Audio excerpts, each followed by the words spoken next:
Hey guys. Hello. All right. You have First off, no, I haven't yet. So we are about to start recording and our podcast. I want to welcome all you guys for being here with us.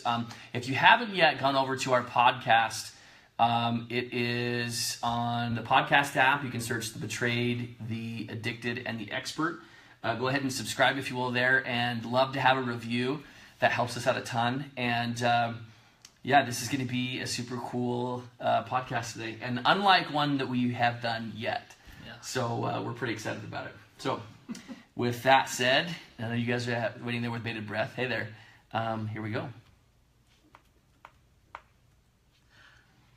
All right, you guys. So today's podcast is a little different. I actually have no idea what's going on. And what we're doing is we're going to, Ashlynn and Coby, you guys, had a nice fight over the weekend. Indeed. And, you know, what an opportunity for learning and growth. And so I have no idea what the fight's about or where the breakdowns were. Mm-hmm. But we're just going to analyze this and dissect it and learn as much as we can from it. And I'll be kind of annoying and jump in and That'll be awesome. just let you know what I notice and see what we can learn from it. So cool. Who wants to start to fill me in on how it all developed? I think I ought to start just because this is because it first starts with me.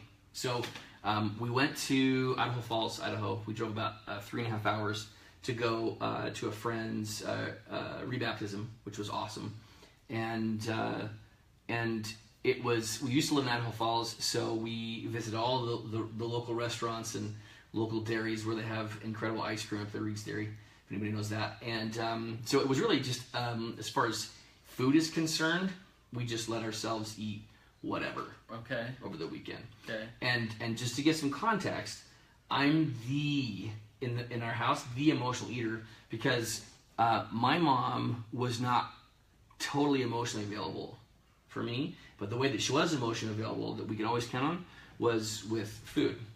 My mom showed love with food. Okay. So that's how I received love. And anyways, but as far as addiction is concerned, when I acted out my addiction, this is some good context. When I would act out my addiction, I would be so stressed, even in the moments when I was like in the season of that time, I would eat rubbish. Like every night. Okay. Like binge. Like binge. It would be like, take like the Oreos and ice cream and chocolate and whatever else, and go to the basement, watch a movie, and just eat rubbish. Right. Yeah. Totally. And that was extremely triggering for Ashlynn. But especially on the back end, now that we're in recovery, like that's still a very much a thing, because that's an outward indicator of like emotional unrest for me. Uh-huh. So there's some context, okay? Okay. We're driving home. Great weekend. On Sunday. Yeah, it was an incredible weekend. It was really cool. It was relaxing, all that kind of stuff. A lot of connection with us and the girls and friends. We hit Salt Lake, and Ashlynn says, "What's the plan for the week what's the plan? Food? Yeah, for food, because the last couple days have been really scary." Right. Okay. That's what she said. Right. And so not a great delivery. Yeah. It wasn't bad. I'm awesome at delivery. It was, yeah. I'm and we've always talked about this too, just for some context for us, interpersonally, is I'm cool with whatever message. Like, I can take it on the chin and I can handle truth. It's the delivery of it that oftentimes sends me to shame. So what's wrong with that delivery? Okay, why was it not? So I'll tell you, and this was it's in a word. I'll tell you. But so the word that sent me to shame was scary. Okay. Like, because I didn't explain. Were you taling about him, or were you talking about you? I didn't explain. Right. I didn't even know what I was feeling. I just knew I was scared. Like, I didn't plan on having a conversation about it, so I really hadn't thought about it. I just knew it scared me. Right. Okay. It was scary, and food has been a source of a lot of angst for Ashlynn and I, a lot of dispute and conflict, because it would be triggering for Ashlynn. So it's kind of like I'm damned if I do, damned if I don't with food, because that's how subconsciously how I was conditioned to feel love, not solely, but feel love. Right. But that was also really triggering for Ashlynn, and so it would cause distance between Ashlynn and I. But it's how I sought love, but it's also how Ashlynn withdrew from me. Was food. Yep. So And to be clear, like, we've been trying to figure out, why do I act different when he is totally off plan and doing his own thing? Like, it looks terrible. Like, oh, it's because you're into fitness and nutrition. It must be because you're a brat. Like, You're right. It looks like can that. Look that way. Yeah. But it makes sense to me. I mean, because you're smart. You're also the expert. but you've been married to Coby as an addict, Yeah. and so you're seeing that addict behavior of binging and Yeah. numbing out. So, It was scary in that way. right. So we have this argument. Coby takes. That was the first one. Is it was scary. And then the next Wait, one. I have to be clear. Okay. Someone drove up next to us on the freeway and said, "Hey, we follow you," as we're fighting. Yeah. Are you serious? Yeah, totally. Oh, I was like, that's "Love funny. guys." And I'm like, Ashlyn's on her phone. I'm like, hey, look over If here. they only knew. Well, they know now. She knows now. It was awesome. Exactly. She was really sweet, but it was really ironic, actually, that took place. So the second statement was, what was it? That was. So what was your response to that, Coby? He pulled out. Like, Instantly, when I heard scary, like I instantly went. I didn't realize at the time. Like I didn't cognitively say I'm going to shame, but I went to shame. So did like you my did you walls shut? went up. Okay, so you shut down. yeah, and he pulled himself together and said, "I can't have this conversation right now. Use the rules of engagement. Like, we're done." Okay. And I was like, okay. And I said, like, bird's eye view, this is so familiar. Like, this conversation is like we're having the same conversation years ago about Yeah. you acting out. And that made him mad. Mm-hmm. It took like two more steps as far as like comments from Ashlynn and me and there was a second comment and then there was kind of a third and I can't even remember what the second one was right now, but it was another one that was like, okay, that's also triggering, like, oh my gosh. And I was trying to, like, it's really hard for me when I go to shame to keep my voice down, like really hard, because my volume just goes up when I'm in shame. But I was probably talking loud, but I wasn't to the point of yelling, and so I really was trying to like rein myself in, and then finally it was like the tone, Ashlyn's tone turned condescending, and I was like, oh my gosh, like, oh, like I'm so in shame. At this point, I realized, okay, I'm like. So much shame, and I'm like, I have to, as Melody Betty talks about in Codependent No More, I have to detach emotionally, and that's when I was like, okay, this conversation is over, like, I'm emotionally detaching right now because I have, and I literally said this, I have a bunch of swears hitting the back of my teeth right now, and I have to stop. Okay. And then the icy cold silence began. Oh, that's fun. Yeah. So, and you're in the car together, right? Yeah, with our kids. And, with the kids. So Totally. you can emotionally detach, but you can't totally detach. You're sitting right next to each other. Yeah, had we been at home, I would have like left the room, Right. the house, something. Right. But we got to like, sit in it for another Right. half hour, 45 minutes. And so it was, anyways, it was, and so you were in drama, right? Yeah. You're do you know that the three characteristics of drama, there's victim, there's persecutor. Oh yeah, the drama triangle. And drama and hero. triangle. Yeah, and the caretaker, right? Okay. So where were you guys in the drama individually? Like, where had you gone? Historically, I would have always gone to. No, I was the victim for sure in this, and that's historically where I've always been. Yep. And Ashlynn was the persecutor, and which is historically where you've also been. So we kind of went subconsciously right to those roles. But in that silence, were you the persecutor? No, No. What were you? nothing. I don't know. It was just silent, right? Yeah. But I'm guessing that both of you felt like the victim of like he doesn't understand me, he's just shutting down, he doesn't want to talk to me, and then you are just in this place of I'm being attacked, she's hurting me. Am I right, guys? Totally. Yeah. So when you get two victims who just won't be understood, after a while you'll shut down, and then if you can't get out of the drama, you'll start persecuting each other again, right? Yeah. Dual So, roles. Okay. Yeah.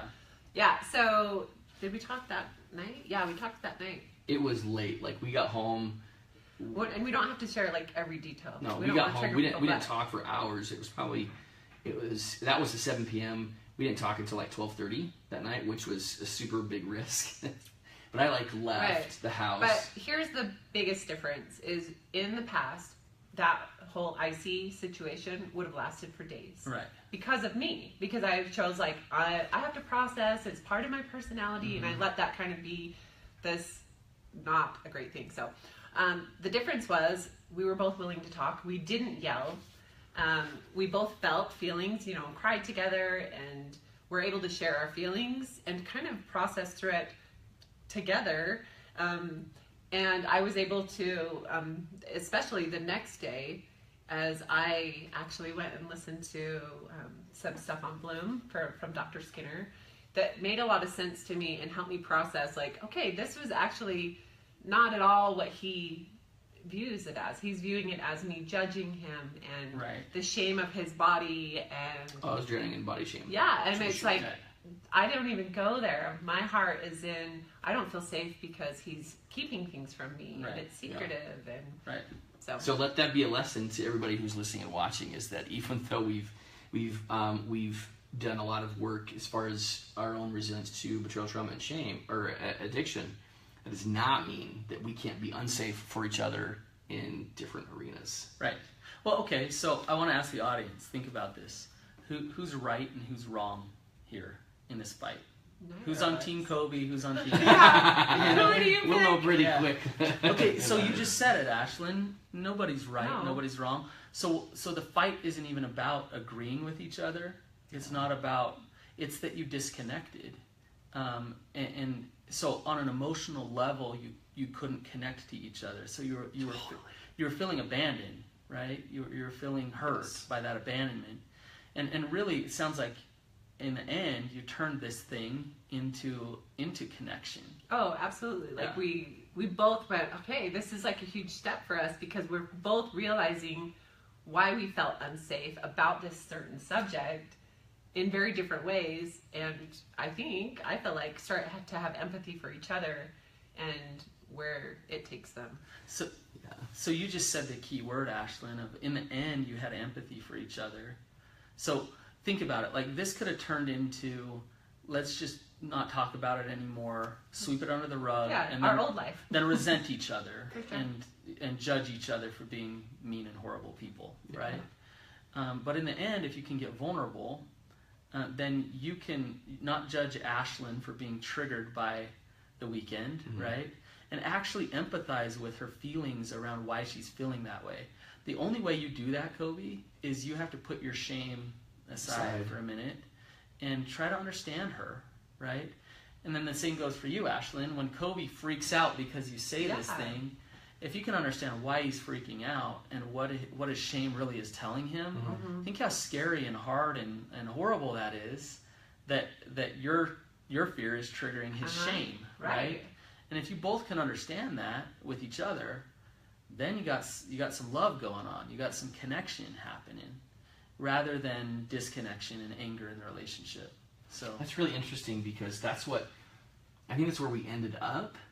But I'm just like kind of replaying the back of my head. I think there was one thing that really facilitated the beginning of the process to get to empathy, and that was, and I give huge credit to you in this, Ashlynn, because we had previously decided that I decided, because I had enough of being codependent, and that's not to say that I don't have that, but I account for that every night with my sponsor if I felt codependency. But the rule was, and I said this long ago, like January, if I need to emotionally detach and end any conversation where I'm feeling like I'm going to codependency, because it turns the whole conversation sideways. So to your credit, you honored that boundary of me saying this conversation's done, and that was like, that kept it from going like nuclear. But in a big way. And I think the difference was we both, I think you did. I went and like, okay, I need help. Like, I really need to understand, because I don't relate to that. Right. I don't have that history. And I told Coby this, like, I've used my health and making myself healthier inside and out is something I can control, which it sounds kind of crazy and like, that's not a good thing, but I don't go overkill. I work out like 30 minutes a day and I eat all the food, like very simple. I don't go overkill. but it is something that I've been able to like be very dedicated to. Which, so you don't relate with Coby on that. And that's right. a source of a lot of heartburn. And so it's hard to empathize with him. Yes, and right? so I want to be able to understand. So you had to take a step back and say, whoa, I can see why I'm having a hard time understanding him here, because I don't relate. And if you can see that, then you can say, okay, then what can I do? And Ashlynn, what can you relate to with him on this? The hurt that he looks in the mirror and I see it, right. Just like his face.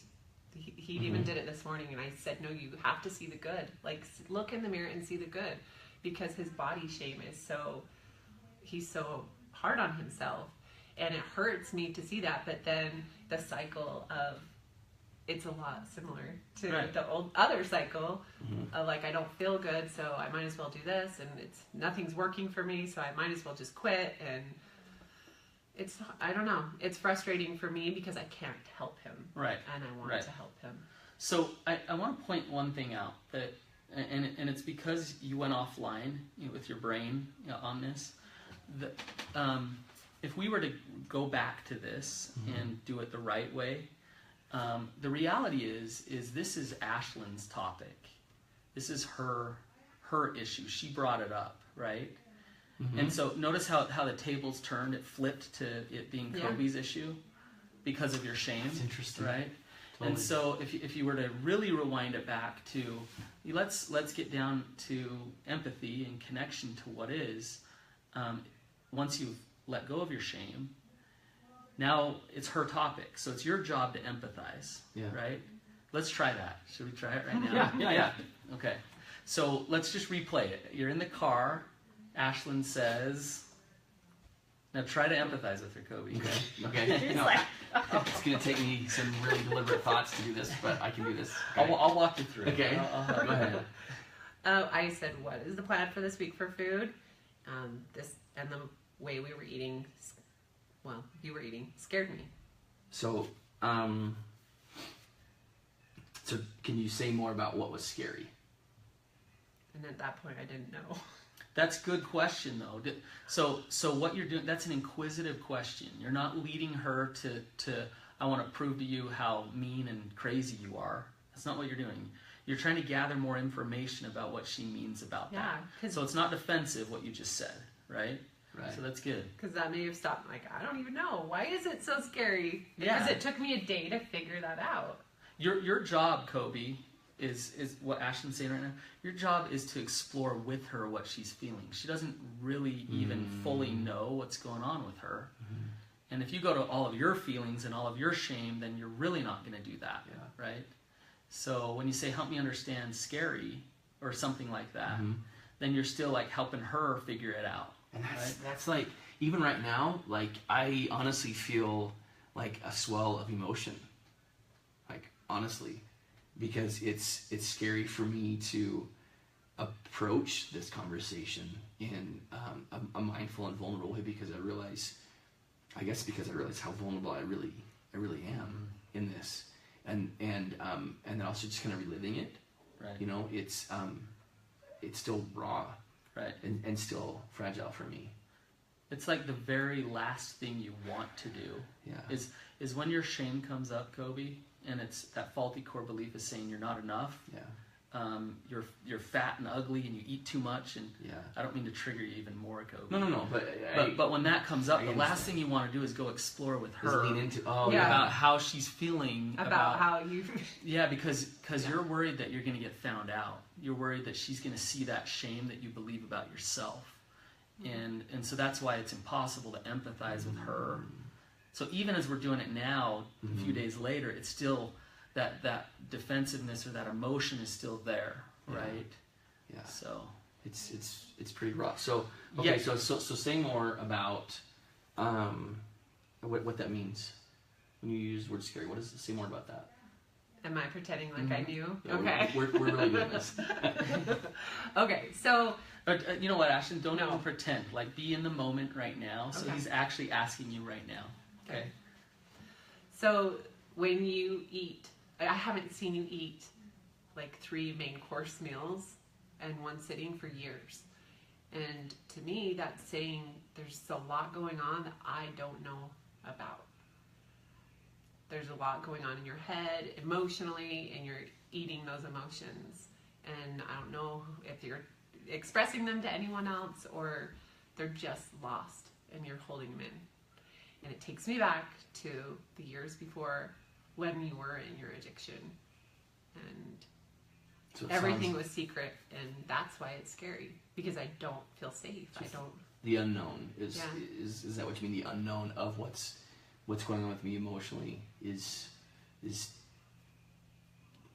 scary, because you don't know where I am, and that's reminiscent of where things used to be. And if you're hiding Oreos, or if you're hiding little things, are you hiding big things? I mean, I can totally see why that. I mean, I don't ever want to go back there. Right. You know what I mean? As far as as far as addiction's concerned, sexual addiction's concerned, I see the parallel at the same time with how closely related it is. It's like, don't find me out. I don't want you to know how bad it is with me. Like I feel shame for me to even acknowledge how my eating is and how emotionally distraught I am, but to have you know it too, it's super scary. It's really scary, actually. It's scary for us both. So did you just, you know what you just did, Coby? You just validated her emotion, but you brought yours into it as well. Yeah. So you were vulnerable, but you definitely validated her fear.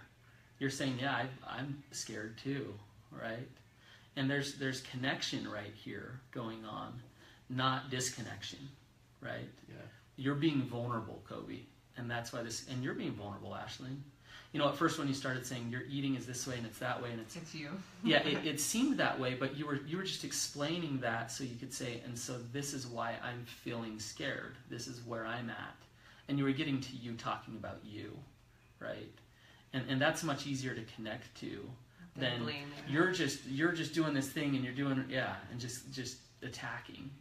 So no. It was really hard. It was really hard, and it spilled over.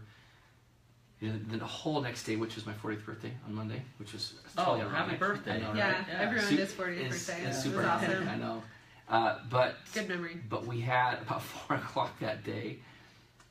We had a conversation because of a present Ashlynn gave me, and it was super heartfelt. It was great, and we ended up just talking, and that was when.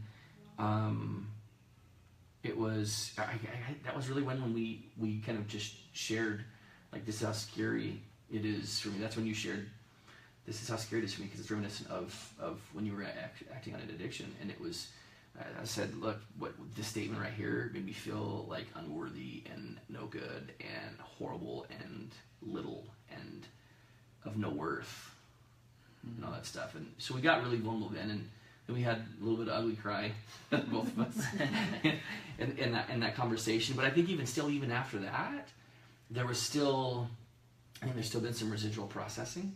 Mm-hmm. But at least now we know, like, the big ugly monster is on the table, I guess, for both of us. And it's interesting that you said what you did, because we started this out like saying, okay, my emotional eating, when really was about Ashlynn being fearful of detaching. It was her trigger of your addict behavior. Like, that's what this was about initially, but then it turned into something different. Right? Wow. So going forward, Brannon, what are our marching orders? Because honestly, I know I need to do EMDR. I need to do trauma work on this, because I've got, like, serious. That would be helpful. Yeah. Serious attachments to food, because, again, like I said, food equals love, and that's not true. Really look at the shame here. Why is that shame so paralyzing? And you need to come to terms with some things and look at it in the face a little bit. And EMDR would be a great way to do that. Understand the trauma that's brought you those faulty core beliefs in your life. But let's look at what you guys did well, because to me, if we look at this from an outside perspective, this was awesome. I know you guys are looking at me like... It was really hard, but no, I left it saying, like, Coby, we did really good. Yeah. Like, this was great. It was the best and worst birthday, because it really was. Because now we know it's like, this is like this what we just talked about. This is the next chapter for Ashlynn and Coby. Yeah. Well, and I'm okay with that. It's just any super painful. difficult thing can turn into a really destructive thing in a relationship, or it can turn into a very healing blessing in the relationship that helps you guys progress. And I'm seeing this help you guys progress. And what you did well was, in the midst of it, when you were in that drama, you did say, look, we're not going to communicate right now. So you took a timeout. That was the first good step that you took. Okay, even though it was in the car, which sucks and it's hard, right? But then you took that timeout. You didn't just sweep it under the rug and not get back to it, even though it's a hard topic. That night, you said, let's talk about it. Let's get vulnerable, right? Ashlynn, you went off and you did self-care. You tried to gather information. You tried to figure some things out so that you could show up for him. That's awesome, right? You guys came together. You cried together, meaning you were vulnerable. You talked it out, right? And ultimately, is this issue resolved? No, because the shame's still there. Yeah. This is just on the table. Right. Now we know what it looks like. But that's the point. It's on the table. You guys understand each other better, right? Yeah. So you can see each other. You're closer from this situation, which is awesome. It's a good thing. Yeah. Right? So it's still something hard that you're going to have to work through in your relationship, and there's going to be other triggers with it. Yeah. But if you can empathize and understand each other like this, you guys will be fine. It's and just kind of thinking, putting the addict hat on, thinking of the guys who are listening to this. I know that, for plenty of guys who have subsets of addictive behavior, whether it's food or gaming or, whatever it is. And what I realized is that my sexual addiction was a blanket, per se, for me. And that's since I was 7. Right. And now that I've kind of folded that blanket or let go of that one, I found another one. And I realized that I'm going to have to walk a similar path to let go of what I have defined as love and comfort. But I also realized that this whole food thing is it's a wall. Yeah. Between Ashlynn and I, and it's kept me from attaching in a healthy way. It's kept me from connecting. Yeah. And anyways, so I guess if you're the addict listening to this, just know that, man, that I understand not just as how hard it is to let go of addiction, but to face it. And it's hard, and it's heart-wrenching, and it's scary to think about living life without addiction. To me was like the scariest thing that I had done to that point. I remember exactly where I was when I finally was able to let go, and I cried for like a half hour after I did that. But I'm faced with the same thing now, and I realize I gotta do the same thing, and I want to do that. It's scary, but it's the next chapter. Right. Can I tell you a quick story? Yeah. So last week, Friday, I had a couple session, and the couple came in and they had some hard things to talk about and to connect on, and they couldn't connect, and he could not empathize, and he could not get vulnerable, and he couldn't connect, and so we were just beating our head against the wall in this session. And finally, toward the end of the session, I said, look, if there's something big that you're hiding, then you're not going to be able to be vulnerable and connect with your wife. It won't happen. If in your addiction you're doing something that nobody knows about, and so I kind of went off on that, and the very next day he came out with, look, I've been having an affair for 6 months. And she came in on Monday and said, how'd you know that? And how I knew that was he couldn't empathize, he couldn't connect. So you can't get vulnerable if you have big secrets behind the scenes. These fights that you're talking about would turn into big, huge disconnections because you guys have something to hide. Yeah.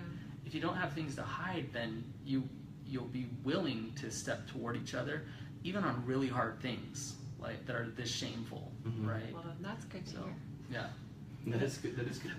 But that is recovery, right, Ashlynn? Yeah. You know when he can do this type of connection with you, that there's not big secrets behind the scenes. And that is it. It was so different, and you know, I told you a friend today said, if you're still triggered and you've done this much work, like, I don't even want to start doing the work. And I thought, no, like, that we've come so far. This is a relationship. Yeah. In recovery, you don't get to a place where it's just like, no more We're problems, done. everything's good. Oh my gosh. Yeah, no. So That's like the Tooth Fairy and the Easter Bunny thinking that. Right. It's just not even close to reality. Sorry for all those people who think that there's such thing as a Tooth Fairy, or that once you go through therapy, you've graduated or you've checked the box. Anyways, we're always up for check-ins with the therapist, and that's what's happening tomorrow. Yeah, sure. Totally. Yeah, that's great. Totally. Yeah. So, Well, thanks for helping us break down the fight. thanks for getting vulnerable, you guys. That was really, really good. So, That was something, right? The beginning of another road, another part of the journey. So, anyways, thanks for being here, guys. If you haven't yet, please leave us a review. We'd love to make sure that we hear feedback, so that way, other people know about it. right. So, And we're planning an online webinar workshop in June. exactly, Yes. June 3rd. It's a Saturday. So no matter where you live, Yep. you can join us online. Guys, it's gonna be awesome. That's gonna be an incredible experience. So check out our website. BetrayedAddictedExpert.com. Betrayed No Addicted thus. Expert. No those. Betrayed Addicted Expert. And anyways, thanks for being here, guys. Peace out. Hope you